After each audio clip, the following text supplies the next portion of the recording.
এখন এমনই একটা সময় চলছে যে আপনি যদি মিথ্যে কথা বলেন তাহলে সব ঠিক আছে, কোনো অসুবিধা নেই, কোনো প্রশ্ন নেই। আপনি যদি সত্য কথা বলেন তাহলেই কিন্তু বিশাল বড় সমস্যা।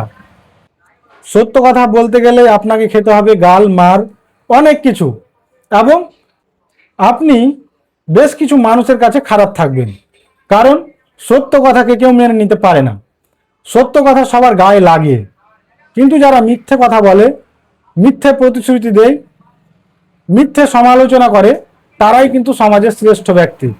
তারাই হচ্ছে সমাজের একমাত্র বিচারক। তারাই সব কিছু কথা বোঝেন। কিন্তু এই বুঝ বেশি দিন কিন্তু থাকবে না। কিন্তু যারা সত্য কথা বলে খারাপ থাকে বা সত্য কথাটা বললে যাদের গায়ে লাগে, এই সত্য কথাটাই কিন্তু একদিন প্রমাণ হবে যে না, এটাই ঠিক আছে। কিন্তু যারা মিথ্যে কথা বলছে বা মিথ্যেটাকে বেশি সমালোচনা করছে, এটা কিন্তু ক্ষণিকের জন্য বা কিছুদিনের জন্য। অতএব সত্যের পথে থাকুন এবং সত্যটাকে সাপোর্ট করুন।